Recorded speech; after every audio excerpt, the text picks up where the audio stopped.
घट घट में रमने वाला चेतन ही राम है।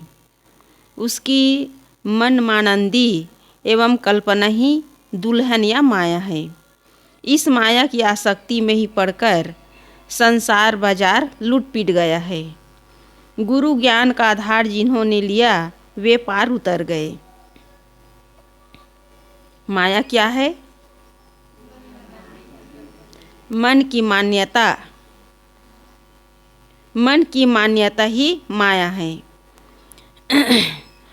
मन की माया कितनी विलक्षण है, इस संबंध में पंचदशीकार विद्यारण्य स्वामी जी कहते हैं, दूरदेशम गते पुत्रे जीवत्येवात्र तत्पितः विप्रलम्भन वाक्येन मृतं मत्वा प्ररोदिति मृते अपि तस्मिन् वार्तायां श्रुतायां न रोदिति। अतः सर्वस्य जीवस्य बंधक्रियमानसं जगत। किसी का पुत्र दूर देश में गया हो और वहाँ राजी खुशी से रहता भी हो, तो किसी ठग के झूठ मूठ वाक्य तेरा पुत्र मर गया इस वचन को सुनकर अपने पुत्र को मृत मानकर घर में ही बैठा उसका पिता रोने लगता है। और उसी पुत्र के यथार्थ में मर जाने पर भी उसके मरने का समाचार न मिलने के कारण नहीं रोता, क्योंकि उसका मानस पुत्र अभी तक जीवित है।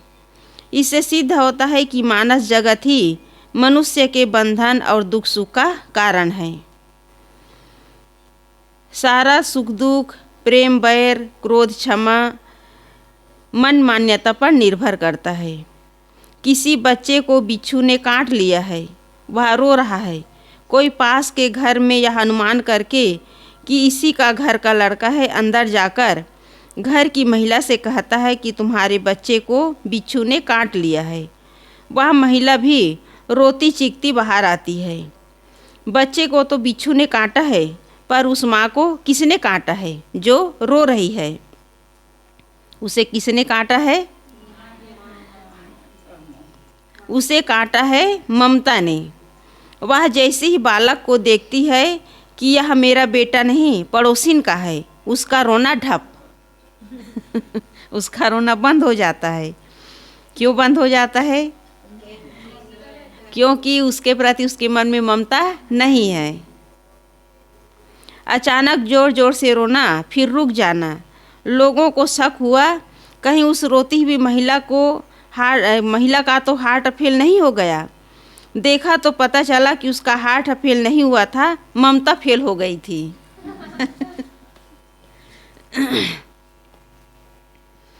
संसार में कितने लोग रोज मरते कूटते डूबते हैं, किंतु सबके लिए हम कहाँ रोते हैं? जहाँ मानना है कि यह मेरा है, वहीं रुदन है, क्रंदन है, हाहाकार है। प्रियजनों के वियोग में हम रोते हैं। अपने बारे में कभी सोचते ही नहीं कि हमारा शरीर भी एक दिन नहीं रहेगा। महाराज युधिष्ठिर से यक्ष ने पूछा था कि आश्चर्य क्या है? तब युधिष्ठिर ने कहा था, अहन्यहानि भूतानि गच्छन्ति यमालयम शेषा स्थावर मिच्छन्ति किमाश्चर्य मतः परम। अन्य भूत प्राणियों को मरकर काल के गाल में जाते हुए हम रोज देखते हैं, फिर भी हम जीवित रहने की इच्छा करते हैं और चाहते हैं कि हम अभी नहीं मरें।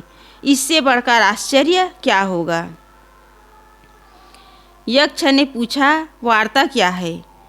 युधिष्ठिर ने कहा है, इस मोह रूपी कड़ाहे में काल समस्त प्राणियों को मांस और ऋतु रूपी करछुली से उलट पलट कर सूर्य रूपी अग्नि और रात दिन रूपी ईंधन के द्वारा रांध रहा है। यह वार्ता है, यही व्यवसाय है। बंजारा किसी शिकार को मारकर जैसे लात कर चल देता है, क्या मनुष्य की भी इसी तरह एक दिन अर्थी नहीं उठती? उस दिन की याद न करके अनित्य पदार्थों में लिप्त होना ही माया है। कहा गया है कि जब लादी चले बंजारा, कोई न संग साथी तुम्हारा, जात कुटुम्ब सब रुदन करत हैं, फेरी बैठी मुख दारा। बैठे काग सुने भय मंदिर, अब नहीं कोई रखवारा। पलटू दास तजा मृग तृष्णा, झूठा सकल पसारा।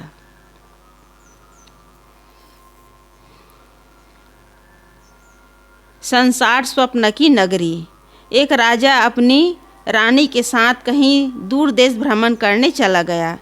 घूमकर एक माह बाद लौटकर जब वह अपने देश की सीमा के करीब पहुंचा तो संध्या होने से दोनों एक कूप के पास चट्टान पर सो गए। रात में राजा स्वप्न देखता है कि मैं संपूर्ण भूमंडल का राजा हो गया हूँ। चांद, सूर्य, पवन, पानी सब मेरे अधिकार में है। मैं जो चाहूँ वह होता है। यह सब देखते देखते सवेरा हो गया, नींद खुल गई। राजा हंसने लगा। रानी ने कारण पूछा। राजा कुछ नहीं बोला। वे उठे और अपने राज्य की सीमा में प्रवेश करते ही समुद्र जैसा दृश्य देखे। सर्वत्र जल ही जल, हिलोरें उठ रही है। हुआ यह था कि एक भयंकर भूचाल आया जिसमें वहाँ की धरती उलट पुलट हो गई। शहर, प्राणी, पदार्थ सब जलमग्न हो गए। रानी यह देख रोने लगी और राजा हंस रहा था। रानी ने पूछा, इतनी बड़ी विपत्ति विनाश में भी आप हंस रहे हैं?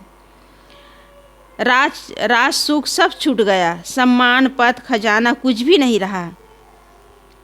तब राजा ने कहा, संपूर्ण भूमंडल का राज्य, भूत भौतिक सृष्टि जो मेरे अधिकार में थे वे सब छूट गए। तब मैं नहीं रोया। इस थोड़े के लिए क्यों रोऊं?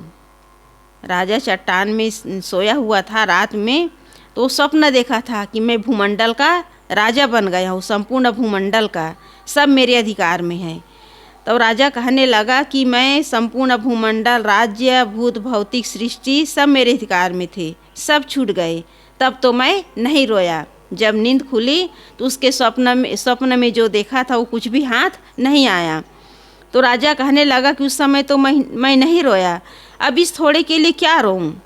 रानी ने कहा कि आप भूमंडल के अधिपति हो गए थे। राजा ने सपने की कहानी सुनाई। रानी ने कहा, वह तो सपना था, झूठा था। तो राजा ने कहा, यदि यह सच होता तो उसी रूप में क्यों न रहता? यह भी सपने के समान झूठा था, तभी तो छूट गया, नष्ट हो गया। रानी भी विचार करने लगी तथा उसका मोह भंग हो गया। मानस में भी कहा गया है कि मोह निशा सब सोवन हारा, देखा ही स्वप्न अनेक प्रकारा। यह जग जामिनी जागहि योगी, परमारथी प्रपंच वियोगी। बच्चे धूल में खेलते हैं, धूल का मकान बनाते हैं, चूल्हा रोटी बनाते हैं। अन्य बच्चे यदि उसे बिगाड़ देते हैं तो वह क्रोधित होता है, लड़ जाता है और रोने लगता है।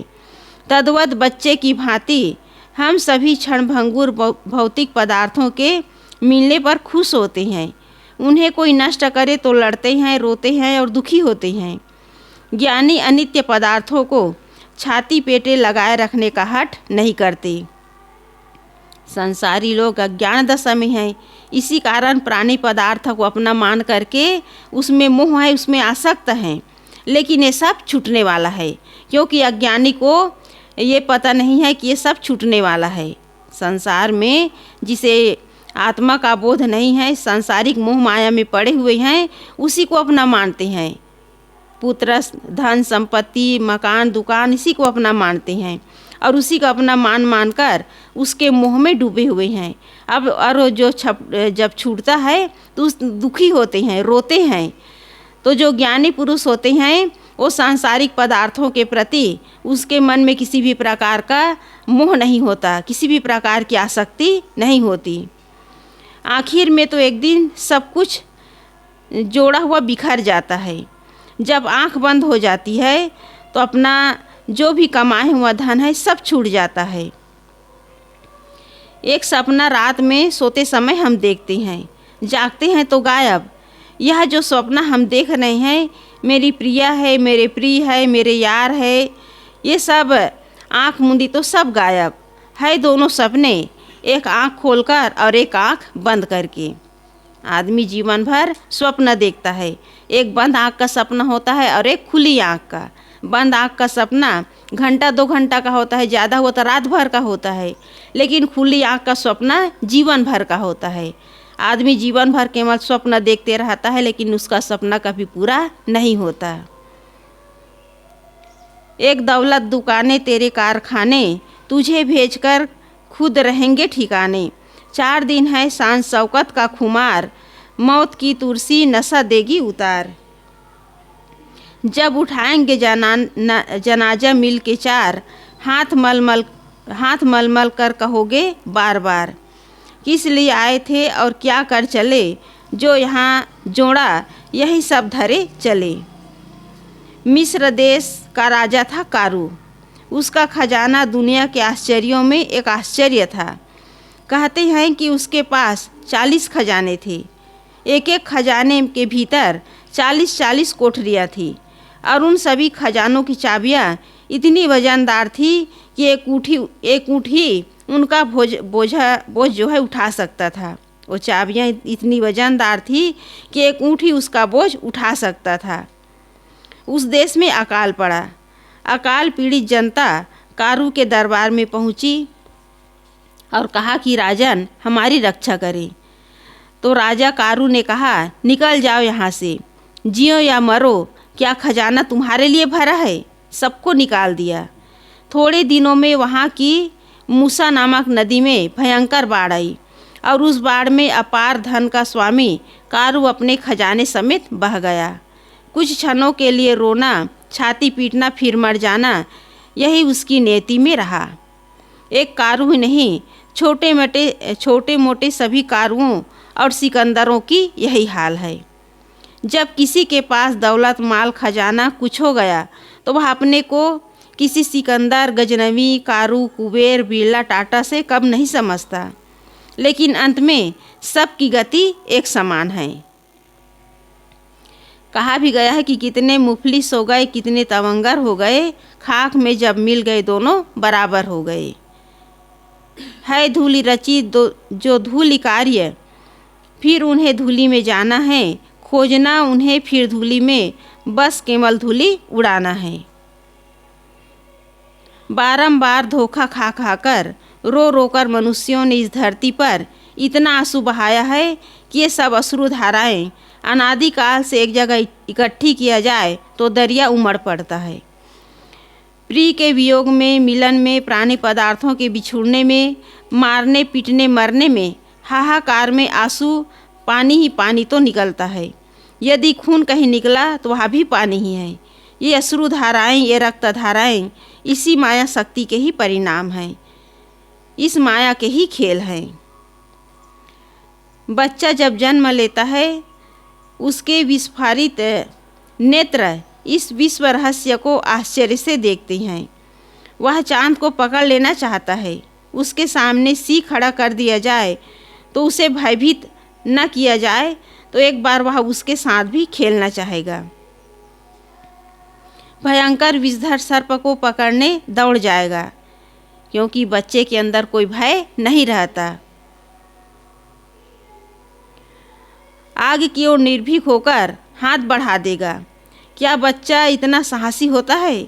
आप कहते हैं कि वह अबोध है, नहीं जानता।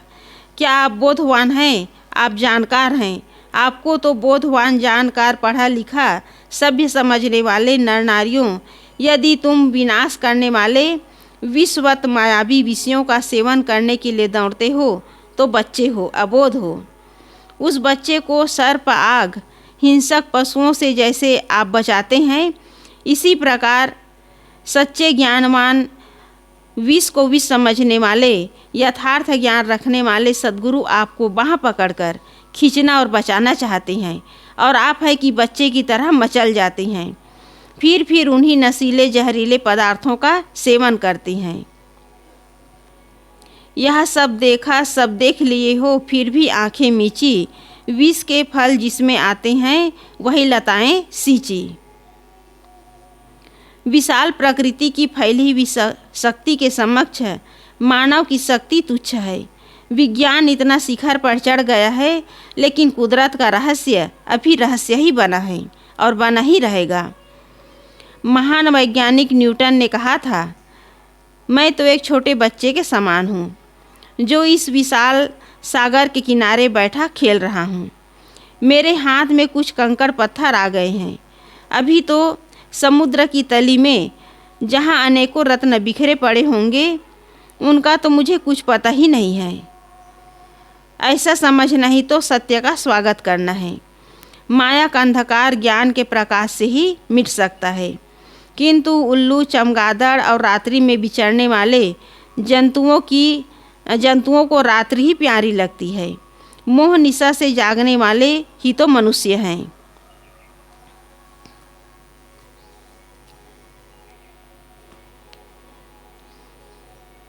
माया से पार निज देश। माया को विद्वानों ने अनिर्वचनीय कहा है, लेकिन उसकी महिमा को न गाया जा सके, उसका वर्णन न हो सके, तो क्या उससे पार जाने का उपाय नहीं है? तो कहते हैं कि उससे पार जाने का उपाय अवश्य है, और वह है आत्मशक्ति को पहचानना। जो नर नारी निश्चय कर लेंगे, वे अवश्य ही माया के बीच रहते ही वे भी जल कमलवत अलिप्त ही रहेंगे। यह मानना कि मोह माया में न फंसने की चर्चा करने वाले संत महात्मा समाज, देश, विश्व के हित में कार्य नहीं करते भूल है। जो नश्वर पदार्थों की ममता में नहीं फंसेगा, यथार्थ में सर्वभूति हिते रतः को चरितार्थ करके वही तो सारी वसुधा को अपना